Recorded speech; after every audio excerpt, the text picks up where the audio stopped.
The quilts were still hanging on the line when the banker's men arrived, their shadows stretching across the dusty yard like grasping fingers in the pale light of dawn.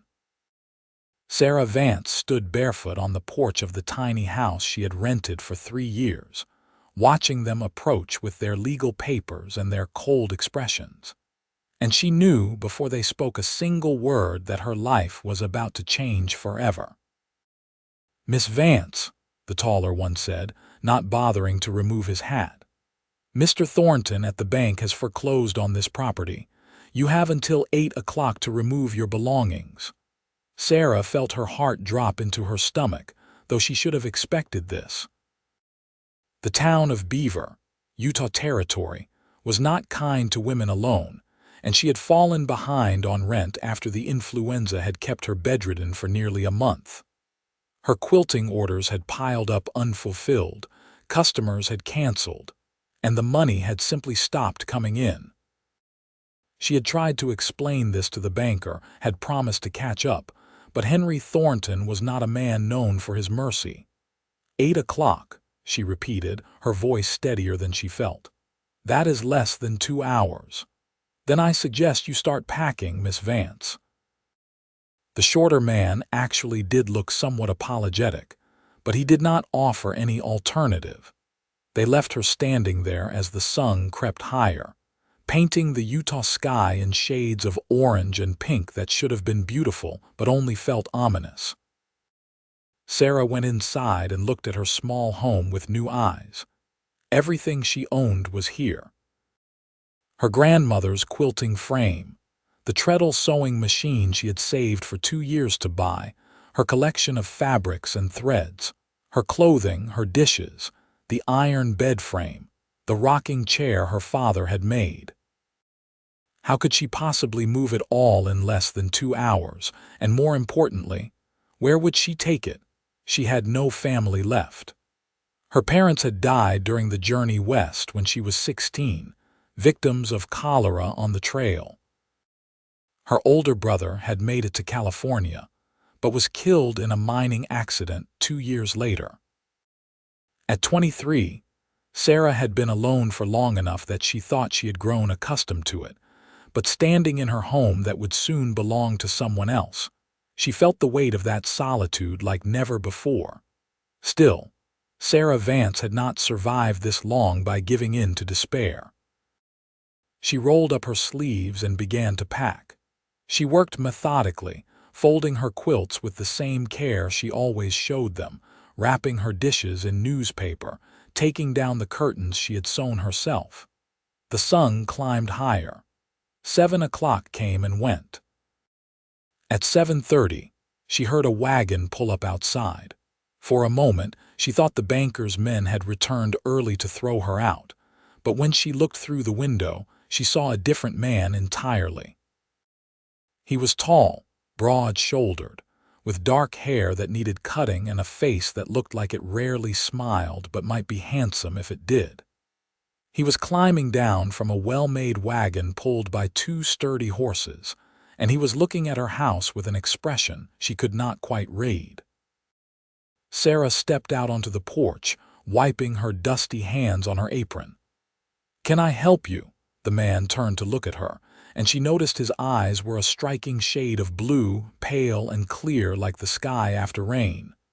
"Are you the quilter?" he asked. His voice was deep and rough, like he did not use it often. "I am. Sarah Vance, though I am not sure I will be much longer as I am being evicted."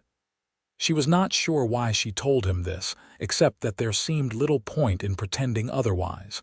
Something shifted in his expression. "I heard about that in town this morning. That is why I came." Sarah frowned. "I do not understand." He took off his hat, holding it in his hands. "Name is Xavier Tate. I have a ranch about 5 miles west of here.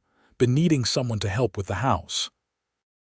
I am not much good at domestic matters and the place is falling apart. I could use someone who knows their way around a needle and thread, among other things. Room and board plus wages, if you are interested." Sarah stared at him. "You are offering me a job now. You do not even know me." I know your quilts, Xavier said. Saw the ones you made for the church raffle last year. Finest work I have ever seen. Figure someone who can do that kind of detailed work would be useful to have around. And I heard around town that you are honest and hardworking. That is good enough for me. It was too convenient, too perfect, and Sarah's first instinct was suspicion. Why would you do this? You do not know me at all, and you are offering to move my belongings and give me work. What do you expect in return? Xavier's jaw tightened slightly, and she saw a flash of something that might have been hurt cross his face before his expression closed off again. I expect a fair day's work for fair wages, Miss Vance. Nothing more. I am not some villain from a dime novel. I need help. You need a place to stay. Seems like a practical arrangement. Sarah felt her cheeks warm, embarrassed by her own assumption, but she had to be careful. She had heard stories of women who accepted such offers only to find themselves trapped in situations they could not escape. I meant no offense, Mr. Tate. But you must understand, a woman alone has to be cautious. I understand that, he said, his voice softening slightly. And you are right to be careful.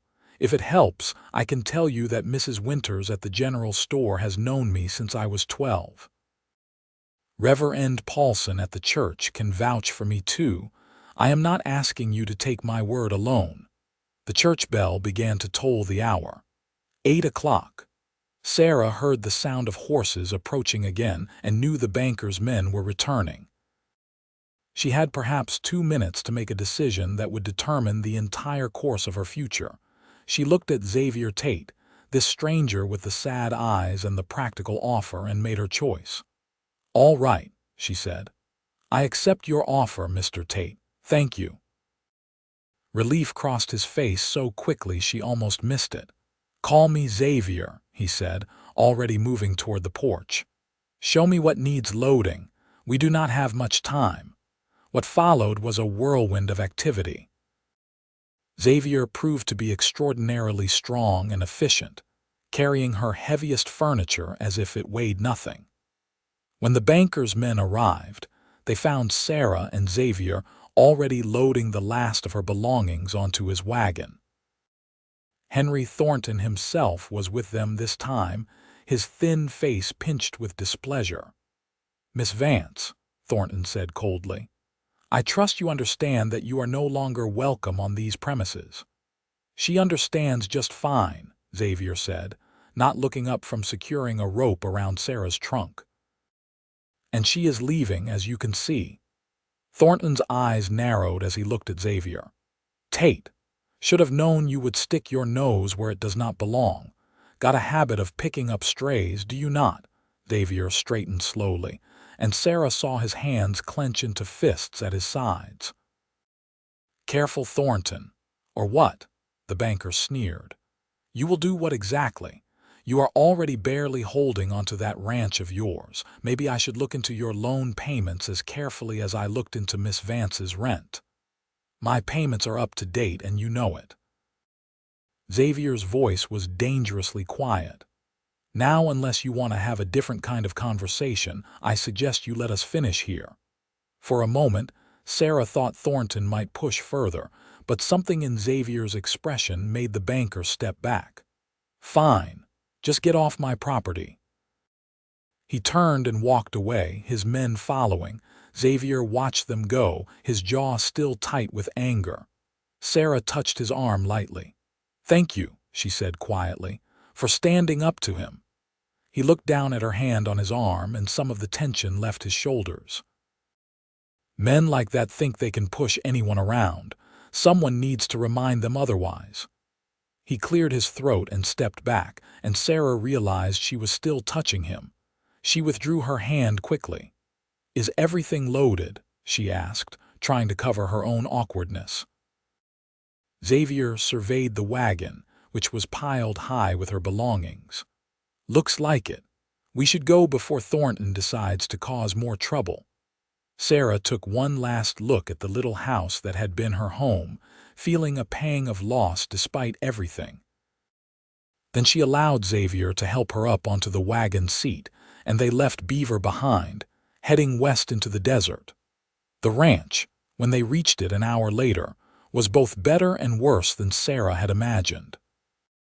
The land itself was beautiful, situated in a valley with red rock cliffs rising in the distance and a creek running through the property. But the house was indeed falling apart.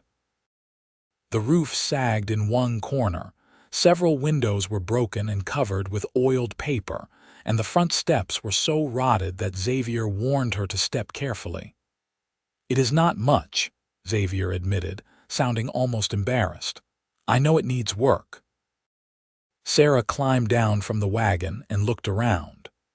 There was a barn that seemed in better condition than the house, a chicken coop that was empty, a small corral with 3 horses, and what looked like it might once have been a vegetable garden but was now mostly weeds. "How long have you been here alone?" she asked. 5 years, Xavier said. "My father left me the place when he died, but he had already let it go pretty far downhill by then. I have been trying to fix it up, but I am better with animals than carpentry, and I do not have much skill with domestic things." That was evident when Sarah stepped inside the house. The main room served as kitchen, dining area, and sitting room all in one, and it was clear that no one had given it proper attention in years. Dust covered every surface, dishes were piled in a dry sink, the floor had not been swept in what looked like months, but the bones of the house were good. The stone fireplace was solid, the roof leaked in only that one corner, and there were 2 separate bedrooms off the main room, which meant Sarah would have privacy. "I know it is a mess," Xavier said, standing in the doorway as if afraid to come in. "I have been meaning to clean, but I never seem to get around to it." Sarah set down the bundle she was carrying and turned to face him. "Mr. Tate, Xavier, if I am going to work here, I need to understand the arrangement clearly.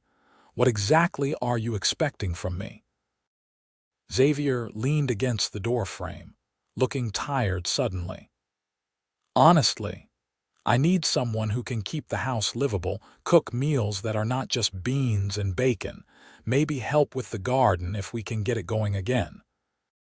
I have been letting everything slide while I focus on the ranch work, and it is catching up with me. I can pay you $20 a month plus room and board. You would have that bedroom there," he pointed to the smaller of the 2 rooms, "and I will stay out of your way as much as possible. I am out with the cattle most days anyway." $20 a month is generous," Sarah said carefully. It was more than she had been making with her quilting, at least recently. "It is fair for the amount of work that needs doing," Xavier replied, "and I meant what I said earlier. I need the help, and it seemed like you needed a place. That is all there is to it." Sarah studied him for a long moment. He met her gaze steadily, and she found herself believing him. There was something fundamentally honest about Xavier Tate, something that made her instincts trust him despite her earlier caution. "All right," she said. "Then I suppose I should start by figuring out what can be salvaged in this kitchen." A smile tugged at the corner of Xavier's mouth, the first she had seen from him, and it transformed his face completely. "I will start unloading your things," he said, and headed back outside. They worked through the afternoon, Xavier bringing in her belongings and Sarah beginning the monumental task of cleaning the kitchen. She found that beneath the dirt and neglect, there were actually good supplies. Xavier had cast iron pots and pans, a serviceable stove, even a decent set of dishes buried under the mess.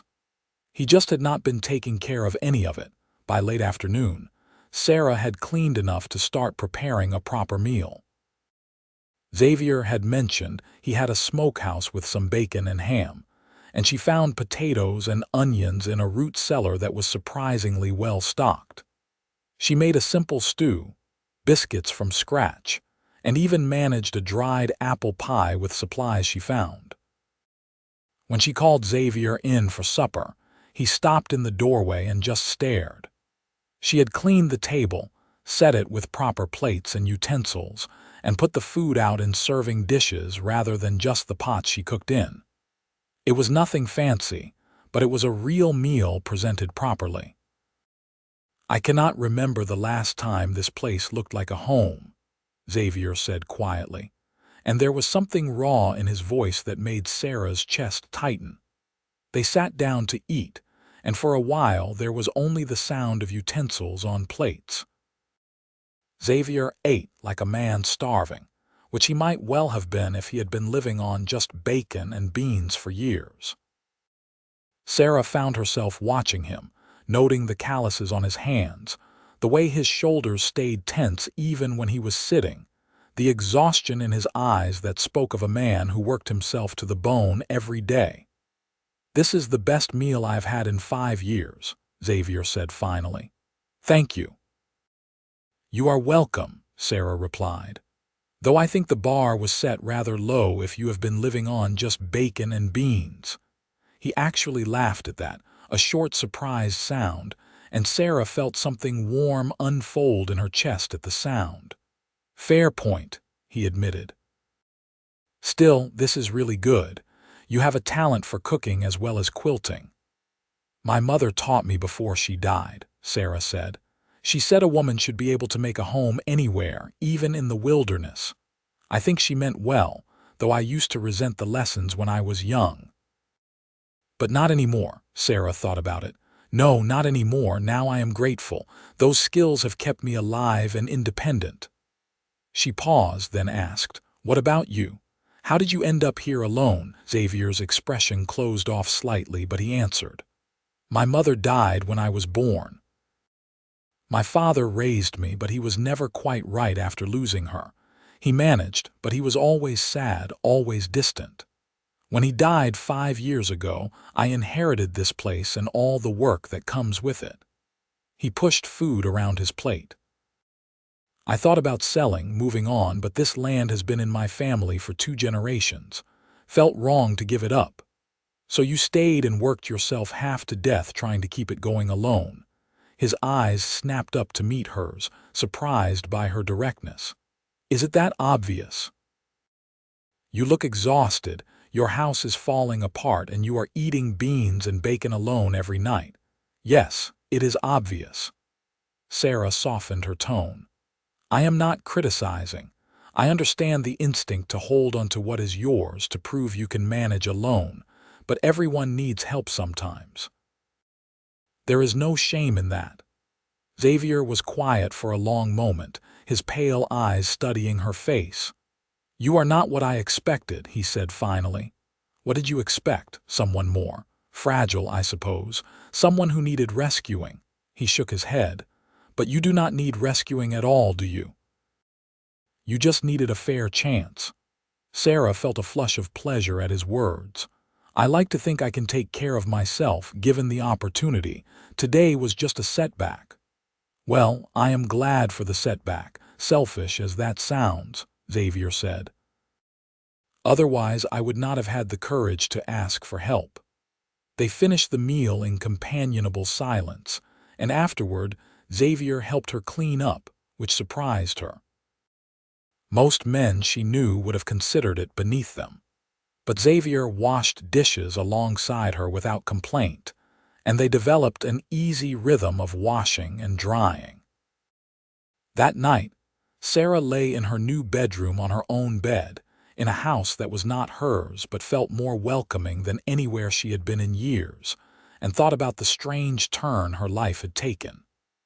This morning she had been alone and desperate, facing eviction with nowhere to go.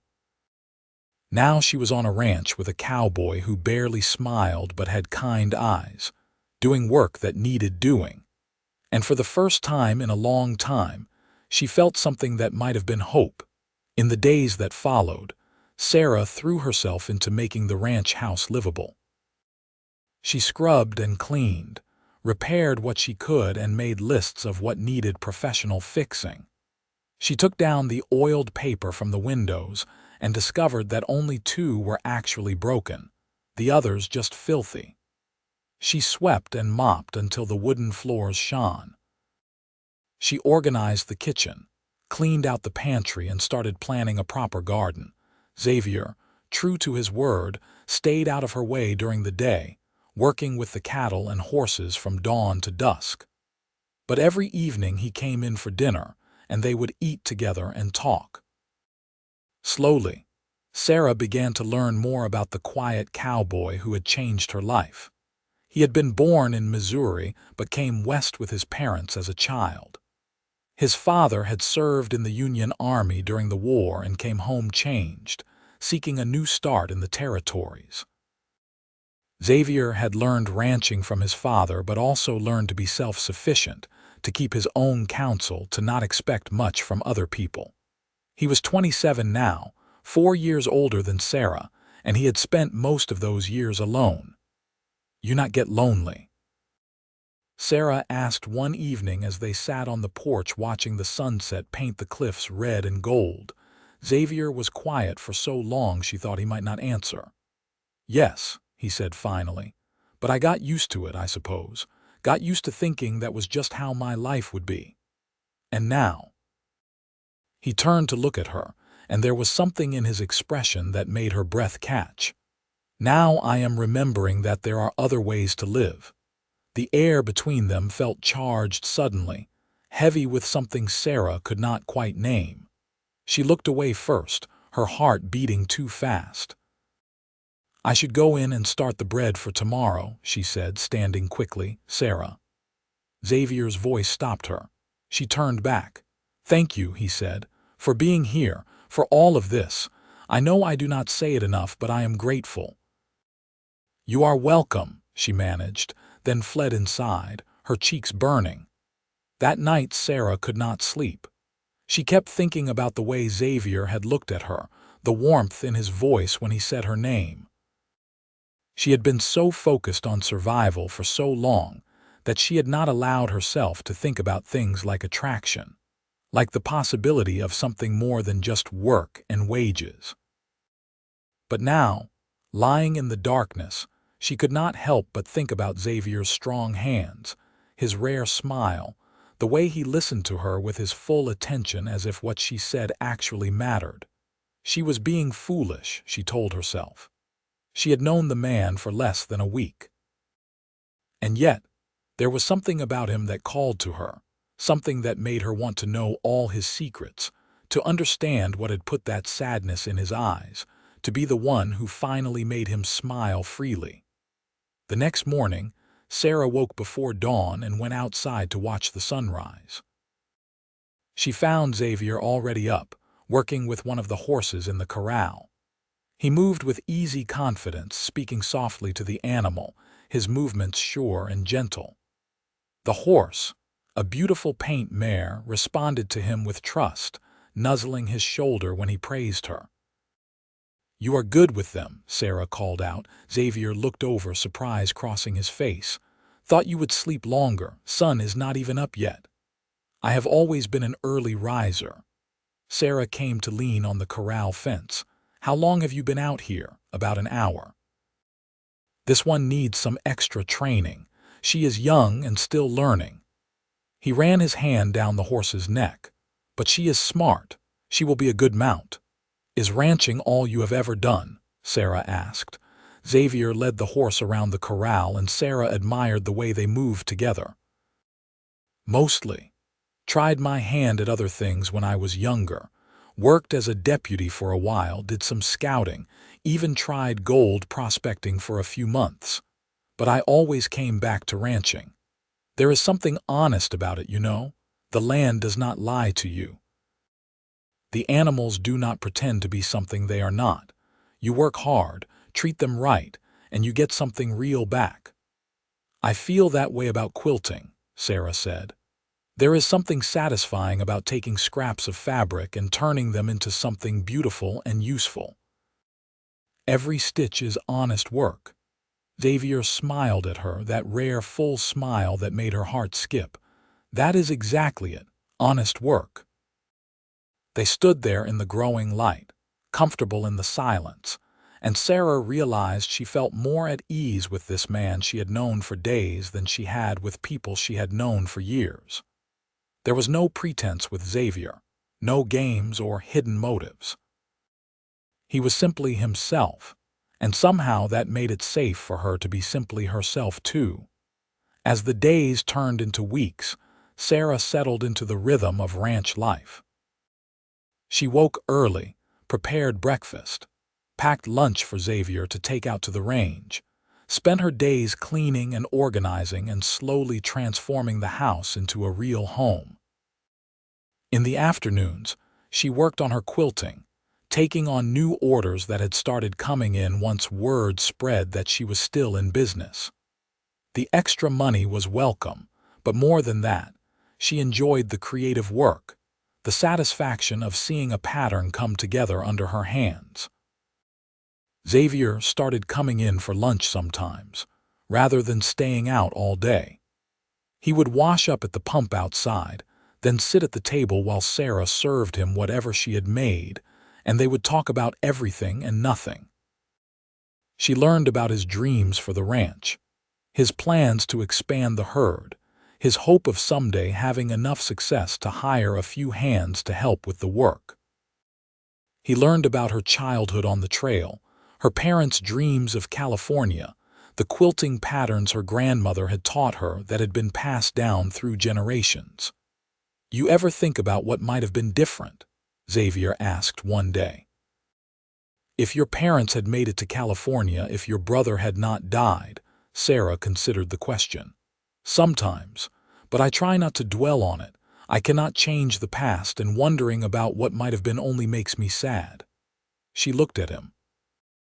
"Do you ever think about what your life would be like if your mother had lived?" "All the time," Xavier admitted.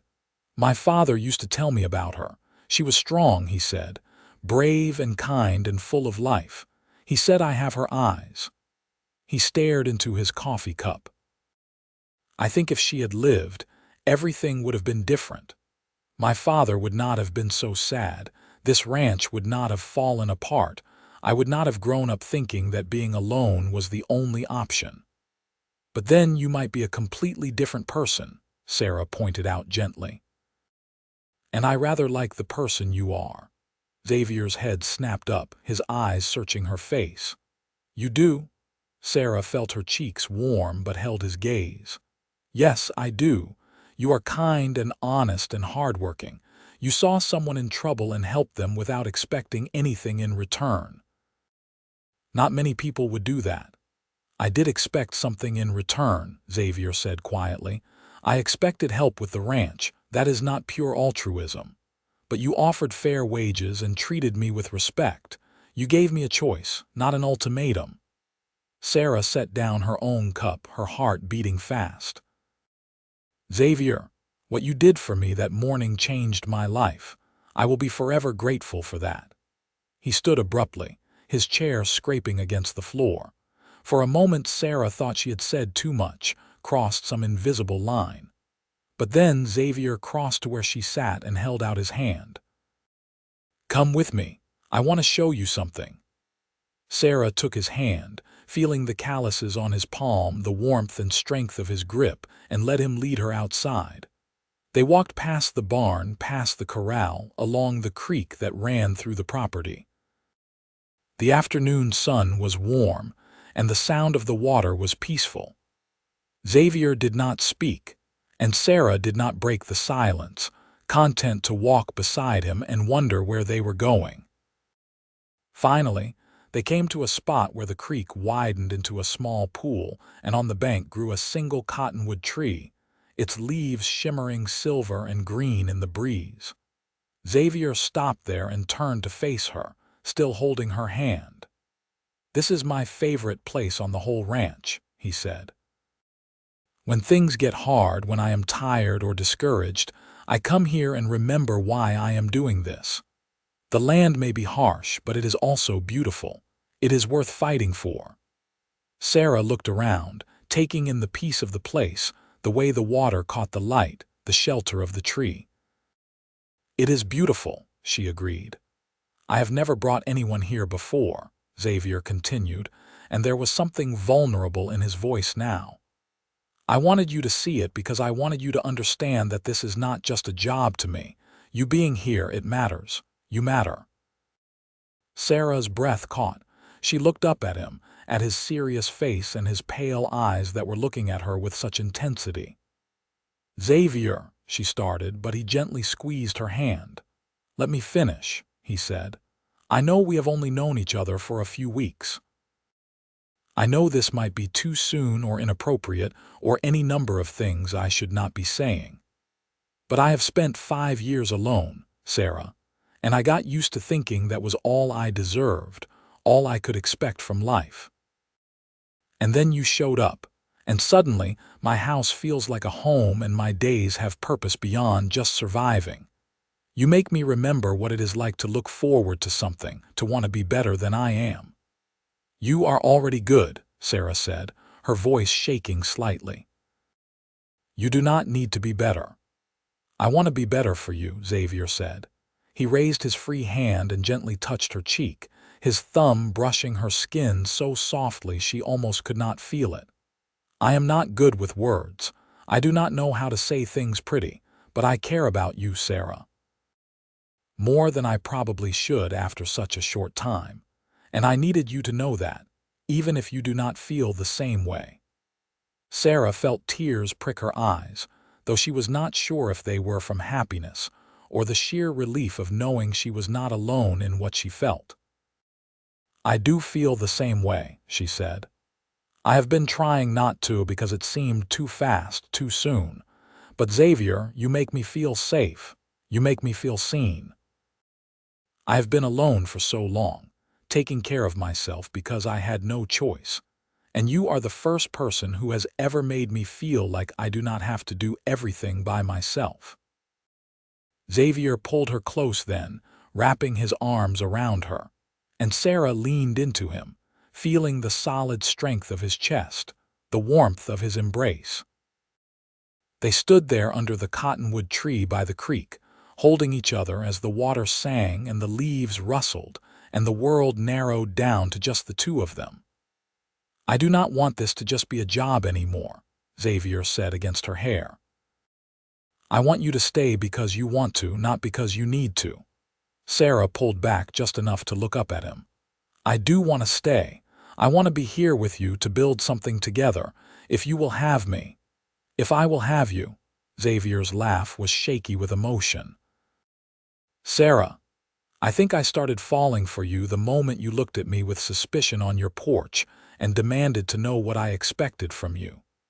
You are strong and smart and you do not take nonsense from anyone, and I am completely lost over you." Sarah reached up and cupped his face in her hands, feeling the slight scratch of stubble against her palms. "Then I suppose we are both lost together." Xavier bent his head and kissed her, gentle and careful, as if she were something precious he was afraid to break.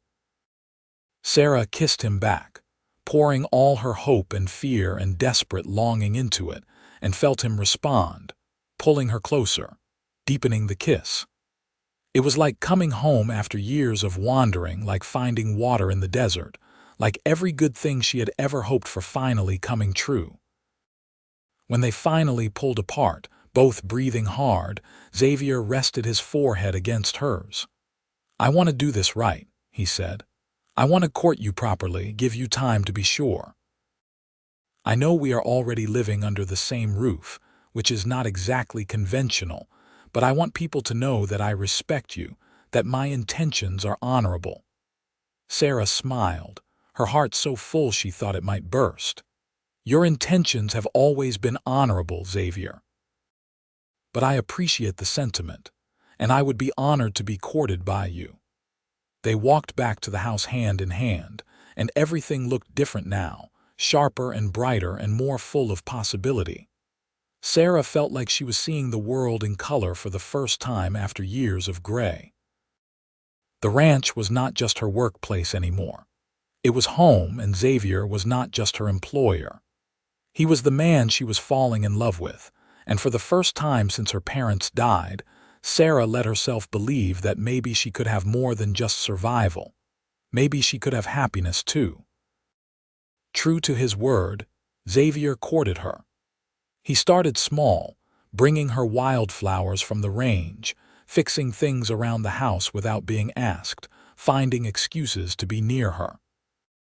He taught her to ride one of his gentler horses, laughing as she struggled to find her balance, steadying her with his hands on her waist, praising her when she finally managed a full circle of the corral on her own.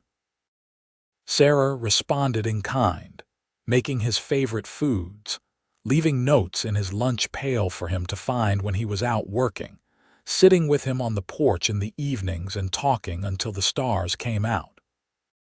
She started a new quilt, the most elaborate she had ever attempted, with a pattern of interlocking rings that she planned to give to him when it was finished.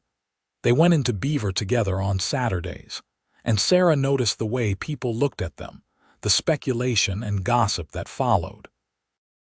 She held her head high, Xavier's hand firm on her lower back as he guided her through town, and she did not care what anyone thought. Let them talk. She knew the truth of what they had, and that was all that mattered. Mrs. Winters at the general store, the woman Xavier had mentioned could vouch for him, pulled Sarah aside one day while Xavier was arranging for some supplies. "I have known that boy since he was 12 years old," Mrs. Winters said, her weathered face kind. "And I have never seen him look at anyone the way he looks at you. You are good for him, dear. Do not let the town gossips make you think otherwise." "Thank you," Sarah said, touched by the woman's support. "That means a great deal." "He is a good man," Mrs. Winters continued. "Dealt with more than his share of sorrow, but he never let it make him bitter, just quiet. You have brought the light back to his eyes. That is worth more than all the gold in California." Sarah blinked back tears and impulsively hugged the older woman, who patted her back with flour-dusted hands and made a gruff sound of affection. Not everyone was so accepting. Henry Thornton, the banker who had evicted her, went out of his way to make snide comments whenever he saw them in town. He implied things about Sarah's character, suggested that Xavier was a fool being taken advantage of by a scheming woman. Xavier ignored him for the most part, but Sarah could see the tension in his jaw, the way his hands clenched into fists. One Saturday, Thornton went too far. They were outside the post office when he made a comment loud enough for everyone nearby to hear. "Tate, have you not figured out yet what kind of woman would move in with a man she barely knows? Or maybe you have figured it out and do not care." Xavier went very still. Sarah put her hand on his arm, trying to hold him back, but he gently moved her aside and stepped toward Thornton. "You will apologize to Miss Vance right now," he said, his voice deadly quiet. Thornton sneered. "I will do no such thing. I am simply stating facts. She is living in your house, cooking your meals, warming your bed." He did not get to finish because Xavier hit him. It was a single, clean punch that sent Thornton sprawling in the dust, his nose bleeding. The banker scrambled backward, shocked and frightened. "You will not speak about her that way," Xavier said, standing over him. "You will not spread lies about her character. She is a good woman who was in a hard situation, and I was fortunate enough to be able to help her. If you have a problem with that, you take it up with me, not her. And if I ever hear you speaking badly about her again, a bloody nose will be the least of your worries. Are we clear?" Thornton nodded quickly, clutching his nose. Several people had stopped to watch, and Sarah saw a few approving nods among the crowd. Apparently, Henry Thornton was not well liked. Xavier turned and walked back to Sarah, taking her arm gently. "I apologize for that," he said. "That was not appropriate behavior for a gentleman." "That was the most romantic thing anyone has ever done for me," Sarah said honestly, and he looked at her in surprise. "No one has ever defended me like that before." "I will always defend you," Xavier said seriously. "Always. I will not let anyone hurt you or speak badly of you. You are under my protection now, and I take that seriously." Sarah felt something warm and fierce expand in her chest. "And you are under mine," she said. "We protect each other. That is how this works." Xavier smiled at her, that full, beautiful smile that transformed his whole face, and right there on the main street of Beaver, Utah Territory, he kissed her in front of everyone.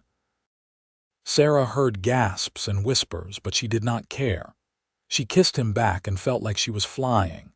After that day, something shifted between them. They had been careful before, maintaining propriety even while courting, but now there was a new intensity to their relationship. Xavier found more reasons to touch her, his hand lingering on hers when he passed her a dish at dinner, his arm around her waist when they walked, his fingers brushing her hair back from her face when the wind blew it forward. Sarah responded in kind, straightening his collar, brushing dust from his shoulders, letting her hand rest on his arm when they talked. The house that had been falling apart when she arrived was now fully repaired. Xavier had fixed the roof, replaced the broken windows, rebuilt the front steps. Sarah had curtains on every window, fresh paint in the kitchen, a garden growing behind the house with vegetables and herbs. The ranch was thriving too. Xavier had increased his herd, and with Sarah handling the house, he had more time to focus on the cattle and horses. They were a team, working together toward a shared future, and it felt right in a way that nothing in Sarah's life had ever felt before. One evening in late summer, as they sat on the porch watching the sunset, Xavier took her hand. "Sarah, I have been thinking." "About what?" He was quiet for a moment, his thumb tracing circles on her palm.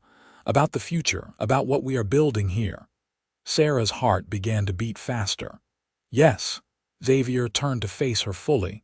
"I love you," he said simply. "I should have said it before now, but I wanted to be sure. I wanted to wait until the time was right. But I cannot wait anymore.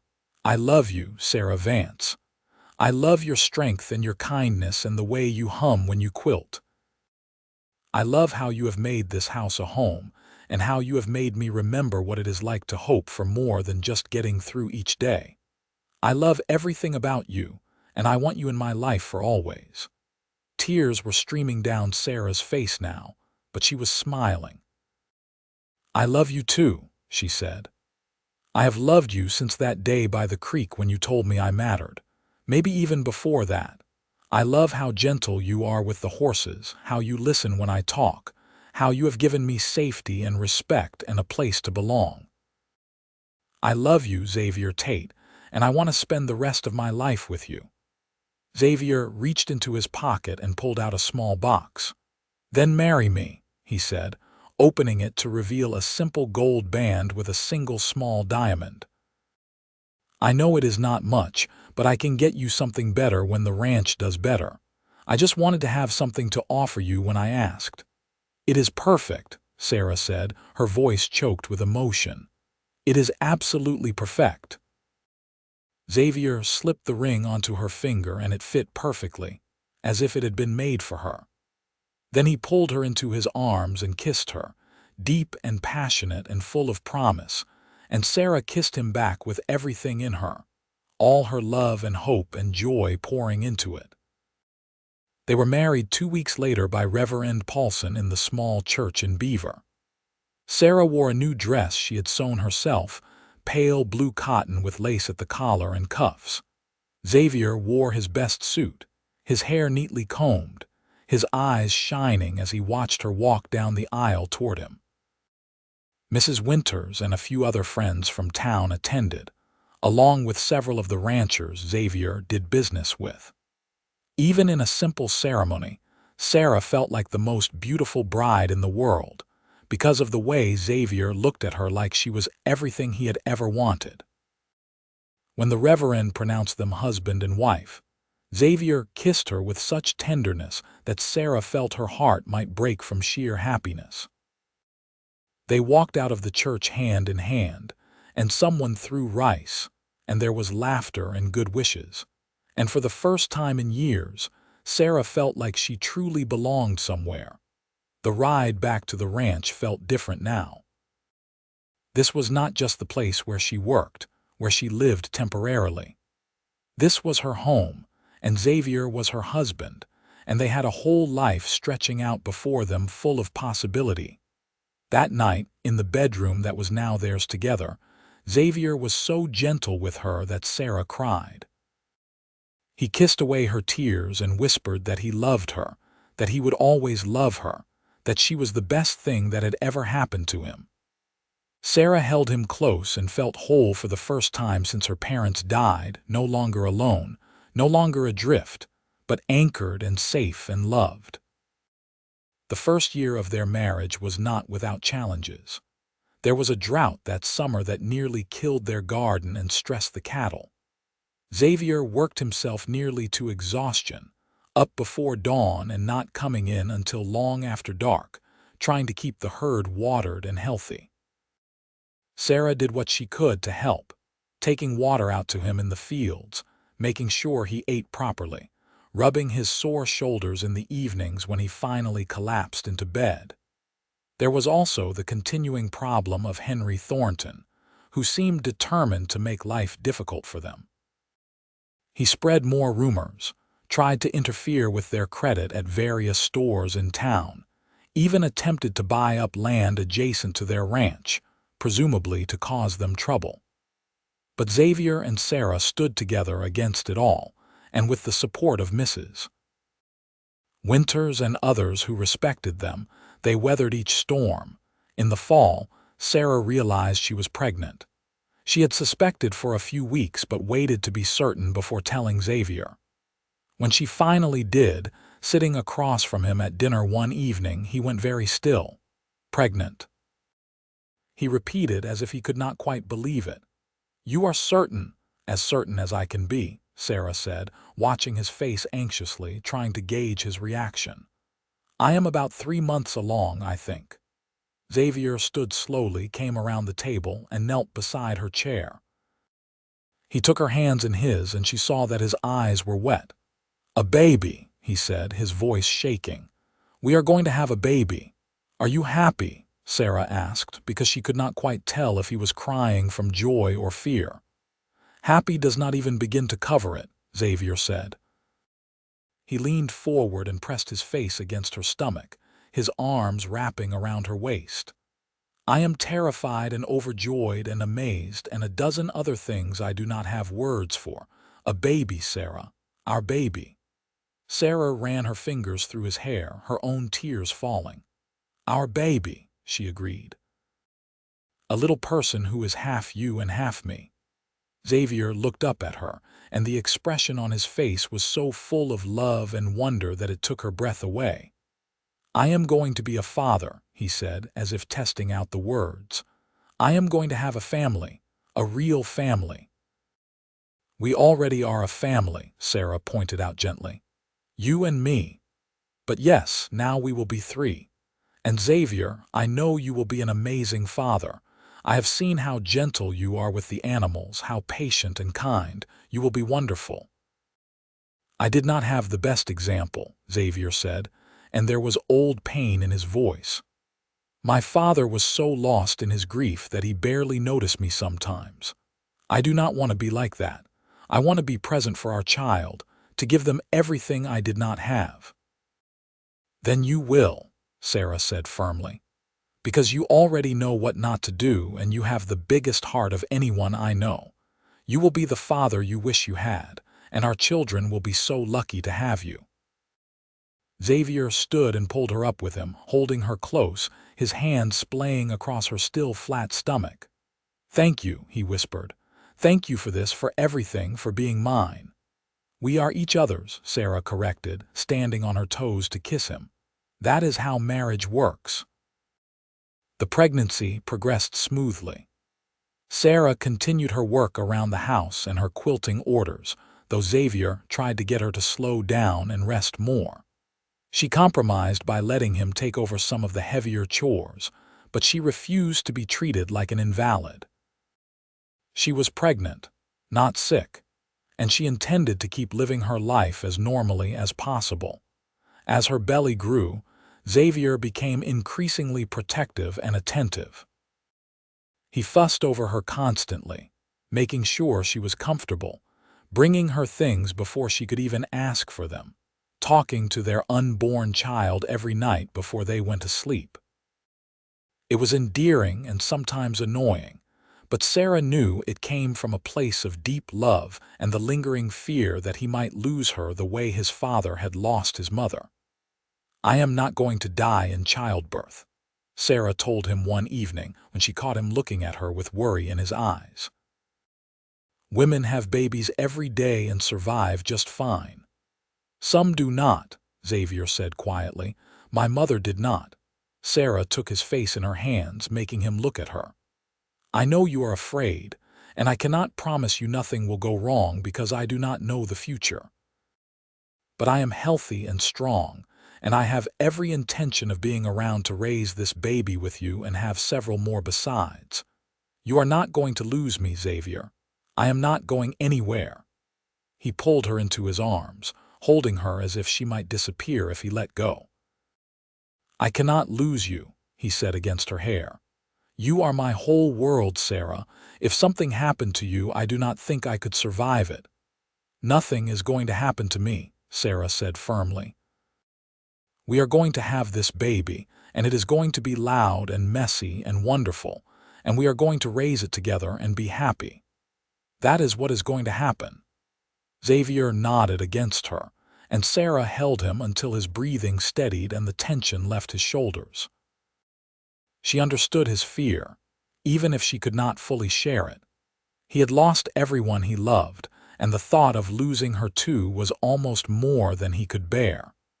But she would prove to him that she was staying, that they would build their family together and grow old side by side. The baby came in early spring, born in their bed with Mrs. Winters attending, and Xavier pacing holes in the floor of the main room. The labor was long and difficult, and there were moments when Sarah wondered if she had been too confident in her assurances to Xavier. But finally, as dawn broke over the red cliffs and painted the sky pink and gold, their son came into the world with a lusty cry that announced his arrival to everyone in the house. Mrs. Winters cleaned him up and wrapped him in a quilt Sarah had made, then handed him to his mother. Sarah looked down at the tiny face, the dark hair, the eyes that were still unfocused but would eventually be the same pale blue as his father's, and felt a love so fierce and overwhelming that it nearly stopped her heart. "Xavier," she called, her voice hoarse from hours of labor. "Come meet your son." Xavier rushed in, his face pale and drawn with worry, but the moment he saw Sarah holding their baby, relief and joy transformed his expression. He approached slowly, almost reverently, and looked down at the child they had created together. "A son," he breathed. "We have a son." "What should we name him?" Sarah asked, watching as Xavier carefully touched one tiny hand with his finger, marveling when the baby's fingers closed around it. Xavier thought for a moment. "James," he said, "after your father, if that is all right with you." Sarah felt tears prick her eyes. Xavier had never met her father, but he knew how much Sarah had loved him, how much she still missed him. To honor that connection by naming their son after him was a gift beyond measure. "James Tate," she said. "It is perfect." Xavier sat on the edge of the bed, and Sarah carefully placed their son in his arms. He held the baby with such tenderness, such awe, that Sarah fell in love with him all over again. This strong cowboy who worked from dawn to dusk, who had punched a banker in her defense, who had taught himself to be self-sufficient because he had no other choice, was holding their newborn son like he was the most precious thing in the universe. "Hello, James," Xavier said softly. "I am your father, and I promise you I am going to do everything in my power to give you a good life. You will always be loved, always be wanted, always have a home. You will never doubt that you matter, that you are important." I am going to be the father I wish I had, and your mother and I are going to show you every day what it means to be part of a family." Sarah reached out and touched Xavier's face, wiping away the tears that were streaming down his cheeks. "We are a family now," she said. "The three of us. Everything we have built, everything we have fought for, it was all for this moment." Xavier leaned over and kissed her, careful not to jostle the baby between them. "I love you," he said. "Both of you, more than I thought I could love anyone." "We love you too," Sarah said. And in that moment, in the small bedroom as the sun rose on a new day, their family was complete. The years that followed were full of hard work and simple joys. James grew from a squalling infant into a sturdy toddler with his father's blue eyes and his mother's determination. The ranch continued to prosper, and Xavier was able to hire 2 ranch hands to help with the work, which eased his burden considerably. Sarah took on fewer quilting orders, focusing her energy on raising James and managing the household, though she never stopped quilting entirely. It was too much a part of who she was. When James was 3, Sarah became pregnant again, and this time the fear that had gripped Xavier during her first pregnancy was less intense. He had seen that she could survive childbirth, and while he still worried, he was able to enjoy the pregnancy more, talking to their second child the same way he had talked to James, making plans for the future. Their daughter was born on a winter evening during a snowstorm, coming faster than James had, as if eager to join the world. They named her Clara, after Xavier's mother, and she had dark hair and dark eyes that would eventually lighten to hazel. She was quieter than James had been as a baby, more content to observe than to demand attention, but no less loved. Xavier with 2 children was a revelation. He taught James to ride almost as soon as the boy could walk, patient through every stumble and fall. He made toys for both children, carved animals that James lined up to play with, a small doll cradle for Clara's beloved rag doll. He read to them every evening, his deep voice bringing stories to life, and he never seemed to tire of their endless questions and demands for attention. Sarah watched him father their children and felt her love for him deepen in ways she had not thought possible. This was the life she had dreamed of during those lonely years after her parents died, though she had barely let herself hope it could be real. A home, a family, a partner who loved her and whom she loved in return. It was everything. The ranch became known throughout the territory as one of the most successful, and Xavier's reputation as a fair dealer and skilled rancher spread. People came from miles around to buy his horses, and he was able to expand his operations, buying up adjacent land when it became available. The house was expanded too, with 2 more bedrooms added for the children, a larger kitchen for Sarah, even a small room that she used for her quilting work. Henry Thornton never did become a friend, but his ability to cause them trouble diminished as their success grew. Eventually, he left Beaver entirely, some said to avoid debts he had accumulated through bad investments. Sarah felt no triumph at his departure, only relief that they would no longer have to deal with his animosity. When James was 7 and Clara was 4, Sarah became pregnant for a 3rd time. This pregnancy was harder than the previous 2, and Sarah felt tired in a way she had not before. Xavier worried constantly, but Sarah assured him she was fine, just getting older and dealing with 2 active children while growing a 3rd. Their second son was born in the summer, another long labor that left Sarah exhausted but triumphant. They named him Thomas, and he had Sarah's brown eyes and a shock of red hair that surprised them both, until Sarah remembered that her maternal grandmother had been a redhead, with 3 children. The house was never quiet. James was old enough now to help with small ranch chores, following his father around with serious determination. Clara was curious about everything, always asking questions, always wanting to understand how things worked. Thomas was a happy baby who laughed at everything and everyone, bringing joy wherever he went. Sarah's quilting orders had slowed to almost nothing, as she simply did not have time to take them on with 3 small children. But she still quilted for pleasure in the evenings after the children were in bed, sitting beside Xavier on the porch and stitching by lamplight while they talked about their day. "You ever regret it?" Xavier asked one evening. "Giving up your quilting business to raise our children?" Sarah looked up from her stitching, surprised. "Of course not. Why would you think that? You had a skill, a trade. You were independent. And then I came along and now your days are filled with children and housework instead of creative work." He looked troubled. "I worry sometimes that you gave up too much." Sarah set down her quilting and took his hand. "Xavier, listen to me. I chose this life. I chose you and I chose our children. Yes, I was independent and yes, I had a trade. But I was also alone and struggling and uncertain about my future. You gave me more than just a home. You gave me a family, love, a partnership. I can always go back to taking quilting orders when the children are older if I want to.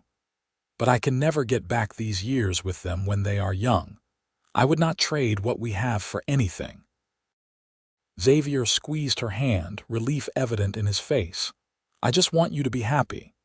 "I am happy," Sarah said firmly. "I am happier than I ever imagined I could be." "Are you happy?" "Completely," Xavier said without hesitation. "Some days I look at our life and I can hardly believe it is real. That morning when I heard about your eviction and drove into town, I had no idea I was about to meet the woman who would change everything for me. I thought I was just offering a practical solution to a problem. Instead, I found everything I did not know I was missing." Sarah leaned over and kissed him, deep and lingering. "We found each other," she corrected. "And we built this life together. That is the important part." The children grew and the ranch grew with them. James, at 12, was already skilled with horses and cattle, though Xavier made sure he kept up with his studies too, hiring a tutor from town to teach reading, writing, and arithmetic. Clara, at 9, showed an aptitude for gardening and could often be found in the vegetable patch or helping Sarah with preserving and canning. Thomas, at 5, was still young but showed signs of inheriting his father's gentle way with animals. Sarah and Xavier grew older together, their love deepening with each passing year. They still sat on the porch in the evenings, still talked about everything and nothing, still looked at each other with the same wonder and affection they had felt in those early days. The physical passion between them had not dimmed either. Xavier could still make Sarah's heart race with a look, and she could still make him forget everything else with a touch. When Sarah was 35 and Xavier was 39, they welcomed their 4th and final child, a daughter they named Rose. She was born in the spring, and unlike her siblings, she came into the world quietly, as if she did not want to cause a fuss. She had Xavier's pale blue eyes and Sarah's brown hair, and from the start, she was her father's shadow, following him everywhere, wanting to do everything he did. With 4 children, the house was organized chaos, but it was the kind of chaos that Sarah had always secretly wanted. Meals were noisy affairs with everyone talking at once, trying to share their day. Evenings were spent with Xavier reading to the younger children while Sarah helped James and Clara with their studies. Sundays were reserved for church in the morning and family time in the afternoon, often picnics down by the creek or rides out to see the cattle. The ranch continued to thrive. Xavier had a full crew of ranch hands now, good men who worked hard and were loyal to the Tate family.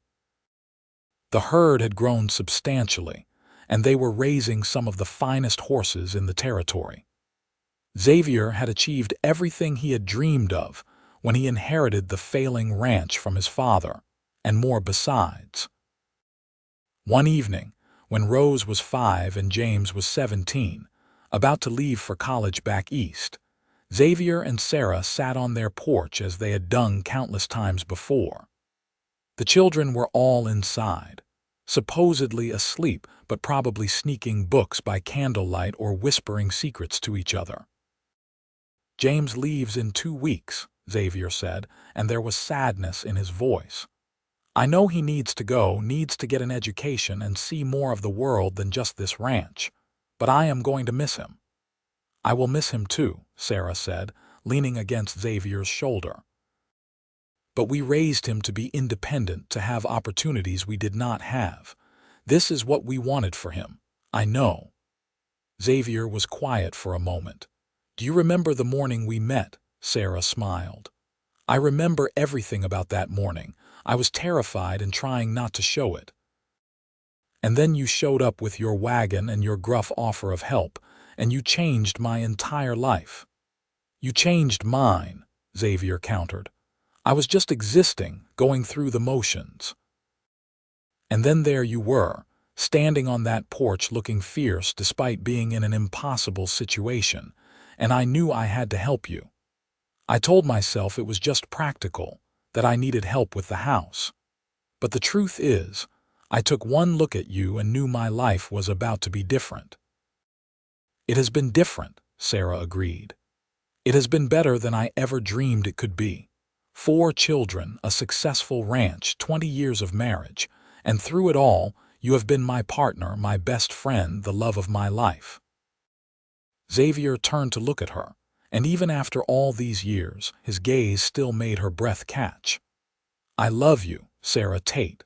I have loved you since that day by the creek when I first told you that you mattered, and I will love you until the day I die and probably beyond that."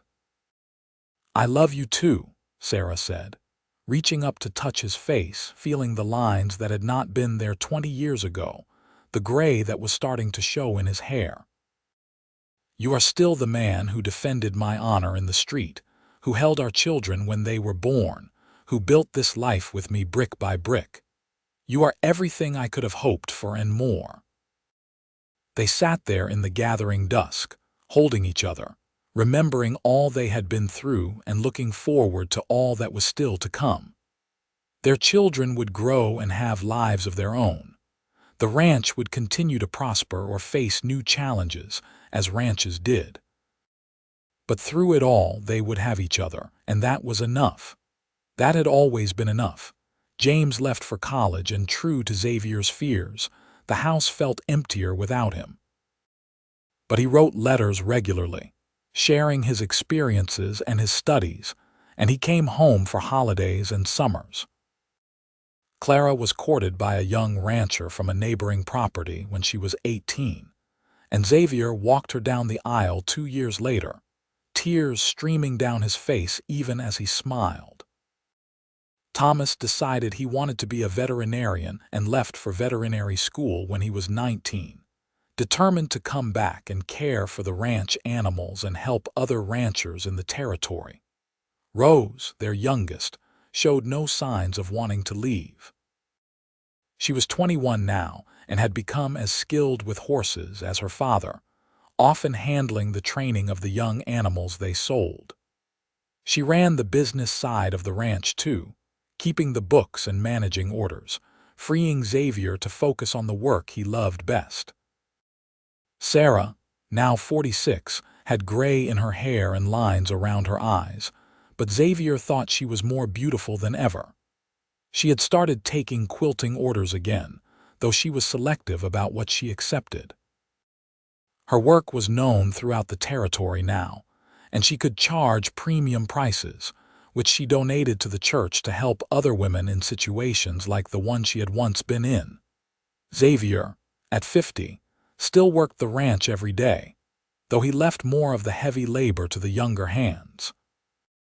He had achieved a measure of peace with his past, with his father's failures and his mother's death. He had built something better, something lasting, and he took pride in that. One spring morning, 25 years after that dawn when Sarah was evicted and Xavier moved her in, they stood together in the same spot by the creek where he had first told her she mattered. The cottonwood tree was bigger now, its branches spreading wide, and the creek sang the same song it had sung then. "A quarter century," Sarah said, marveling. "It feels like a lifetime and also like no time at all." "We have lived a whole life together," Xavier agreed. "Raised 4 children, built a successful ranch, survived droughts and hard winters and all the challenges life could throw at us. And through it all, you have been my constant, Sarah, my anchor and my joy." Sarah turned to face him fully, taking both his hands. "You saved me that morning, Xavier. You saw someone in trouble, and you helped them without expecting anything in return. You gave me not just a job but a home, not just security but love. Everything good in my life started the day you drove your wagon up to that little house in Beaver and offered to help." "I like to think we saved each other," Xavier said. "I was drowning in loneliness and did not even know it until you showed me what it was like to have a partner, to have someone to share life with. You taught me that I did not have to do everything alone, that asking for help was not weakness but wisdom. You made my house a home and my life worth living." They stood there holding hands by the creek, 2 people who had found each other against all odds and built something beautiful together. Their children were grown and living their own lives, but they visited often with grandchildren in tow, filling the house with noise and laughter. The ranch continued to thrive under Rose's management and Xavier's guidance. Sarah's quilts were sought after across the territory, each one a work of art. But more than any of that, they had each other. The quilter who had been evicted at dawn and the cowboy who had moved her in before noon had become partners, lovers, friends, and the foundation of a family. Their love story was not one of grand gestures or dramatic moments, though there had been some of those. Instead, it was a story of daily choices, of showing up for each other, of building a life together one day at a time. As the sun climbed higher, and the day called them back to work and life, and all the responsibilities they had taken on, Xavier pulled Sarah close and kissed her with all the love and passion of 25 years together. And she kissed him back with everything in her, still amazed after all this time that this was her life, that this man was hers, that she had somehow been lucky enough to find her home in his arms that day so long ago. They walked back to the house hand in hand, ready to face whatever came next, secure in the knowledge that as long as they had each other, they could face anything at all. Years continued to pass in the rhythm of ranch life. Xavier and Sarah grew older gracefully, their love deepening with each season. They celebrated their 30th anniversary with all 4 children and 8 grandchildren gathered around them, a feast spread across tables in the yard, laughter and love filling the air. James had become a lawyer. Clara ran her own ranch with her husband. Thomas had his veterinary practice and traveled throughout the territory caring for animals. And Rose had taken over full management of the Tate Ranch, with Xavier serving as an advisor.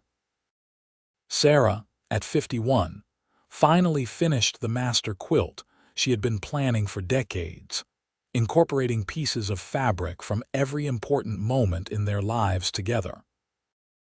There were scraps from her old dresses, pieces of Xavier's worn shirts, fabric from their children's baby clothes, swatches from their wedding clothes.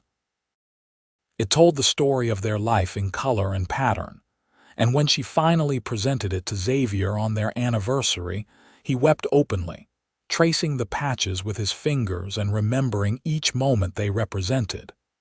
"This is us," he said, his voice thick with emotion. "Our whole life together, stitched into something beautiful." "We are still stitching it," Sarah reminded him. "There are more patches to add, more memories to make," and there were. They danced at each of their children's weddings, celebrated as each new grandchild was born, weathered storms both literal and figurative. When drought threatened the ranch again, the whole family pulled together, everyone contributing however they could. When illness struck, they cared for each other with tenderness and devotion. Xavier, at 60, finally admitted that maybe he should slow down a bit, though he never stopped working entirely. He could not imagine a life where he did not spend time with his horses, did not walk his land, did not watch the sun set over the red cliffs that had been his backdrop for so many years. Sarah, at 56, taught her granddaughters to quilt, passing on the skills her own grandmother had taught her, completing the circle. She watched them learn to take scraps and transform them into something useful and beautiful. And she thought about how that was really what life was about, taking whatever pieces you were given and making something worthwhile out of them. One evening, 35 years after that fateful dawn, Xavier and Sarah sat on their porch as they had done thousands of times before. Their bodies were older now, marked by time and work and the simple passage of years, but their love had only grown stronger. Xavier still looked at Sarah with wonder, still reached for her hand, still called her the best thing that ever happened to him. Sarah still made his favorite foods, still straightened his collar, still kissed him like he was the most precious thing in her world. "I am tired," Xavier admitted, and it was not something he said often. Not in a bad way, just the good kind of tired that comes from a life well lived. Sarah leaned against his shoulder, fitting into the space that seemed made just for her. "I know what you mean. I am tired too, but also content. We did it, Xavier. We built the life we dreamed of. We raised good children who are raising good children of their own. We turned a failing ranch into something successful. We loved each other well." "We did," Xavier agreed. He was quiet for a moment, then said, "I do not have any regrets, Sarah. If I could go back and live my life again, I would not change a single thing. Well, maybe I would tell you I loved you sooner, but everything else I would keep exactly the same." "I would not change anything either," Sarah said, "except maybe being evicted was not fun. But even that led to us, so I suppose I am grateful for it in the end." Xavier chuckled, the sound warm and familiar. "Only you would be grateful for being evicted." "Only because it brought me to you," Sarah said simply. They sat in comfortable silence, watching the stars emerge one by one in the darkening sky. Somewhere in the house, Rose was going over the ranch accounts. In town, their other children were tucking their own children into bed.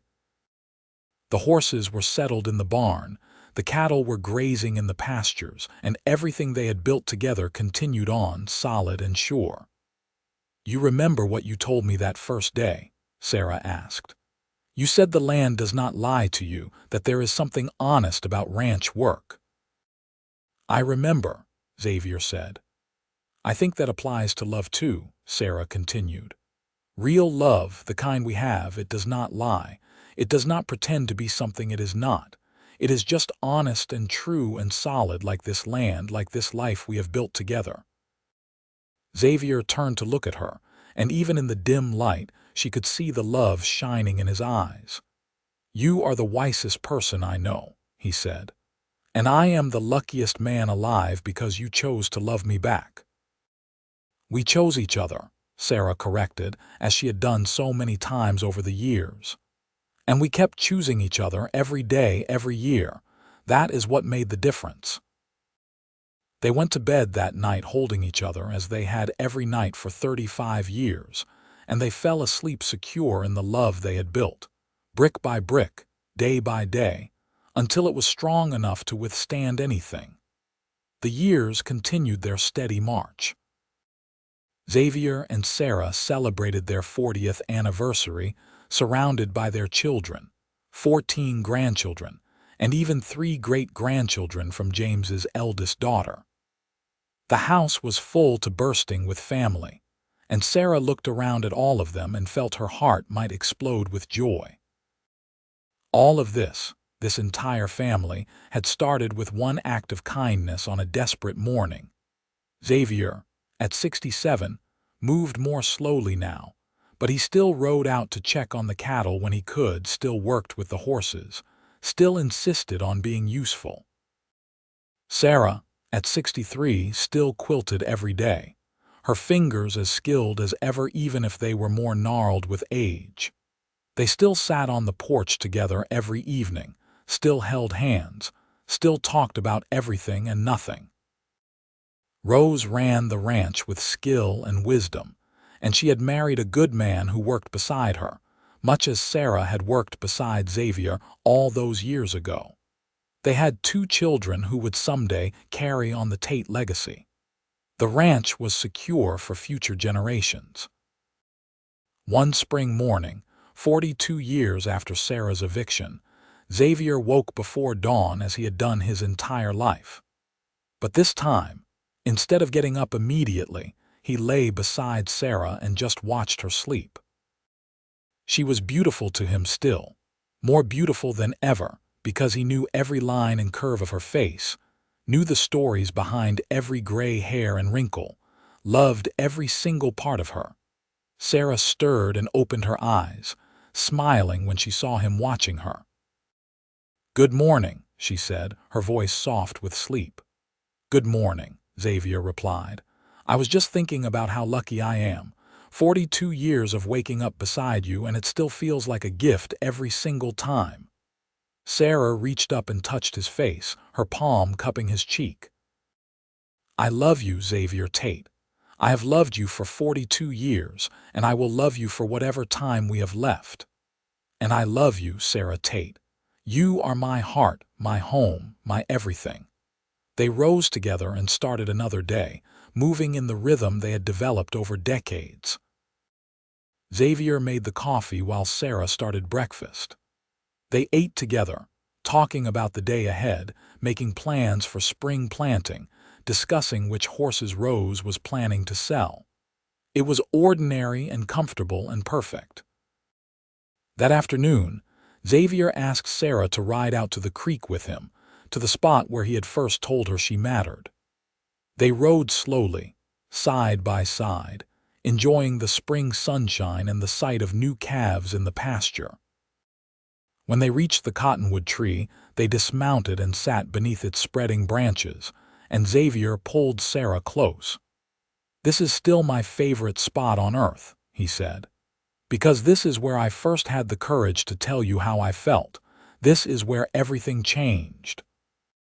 "Everything changed the day you drove up to my house in Beaver and offered me hope," Sarah said. "But yes, this place is special. This is where we stopped pretending it was just practical and admitted it was love." They sat there for a long time, remembering and dreaming, holding each other and watching the water flow past. The creek had been here before them and would be here after them, constant and enduring, much like the love they had built together. As the sun began to set, painting the cliffs in shades of red and gold, they rode back to the house together. Their children and grandchildren were coming for Sunday dinner, and the house would soon be filled with noise and laughter and life. But for now, it was just the 2 of them, the Quilter and the Cowboy, the woman who had been evicted at dawn and the man who had moved her in before noon, and they had built a lifetime of love from that one day of crisis and kindness. They had shown their children what real love looked like, not perfect but committed, not easy but worth fighting for. They had proven that sometimes the hardest moments lead to the greatest blessings. They had built a family, a business, a legacy that would continue long after they were gone. And through it all, they had loved each other with a devotion that never wavered, never faltered, never failed. They had been each other's refuge and strength, partner and friend, lover and companion. They had lived fully and loved completely, and in the end, that was all anyone could ask for. As they stepped into their home, their children's voices already rising in greeting, Xavier took Sarah's hand one more time and raised it to his lips. "Thank you," he said simply, "for everything, for choosing me, for building this life with me, for being mine." "Thank you for seeing me when I needed to be seen," Sarah replied, "for offering help when I needed it most, for loving me every day for 42 years. You are the best thing that ever happened to me, Xavier Tate, and I would choose you again and again in every lifetime." Their family surrounded them then, pulling them into hugs and conversations. Children and grandchildren and great-grandchildren all talking at once. And Xavier and Sarah stood at the center of it all, the foundation upon which this entire beautiful, chaotic, wonderful family was built. They had started with nothing but hope and determination, and they had created something that would last for generations. The Quilter and the Cowboy, two lonely souls who found each other on a desperate dawn and chose to build something beautiful together. Their love story was not one of instant passion or dramatic declarations, though there had been moments of both.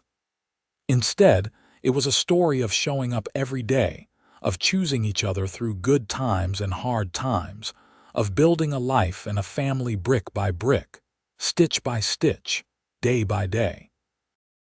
It was a story of honest love on honest land, and it was perfect in its imperfection, beautiful in its simplicity, enduring in its truth. And as the sun set on another day, another year, another chapter of their shared life, Xavier and Sarah knew without question that they had found what everyone searches for but few truly find.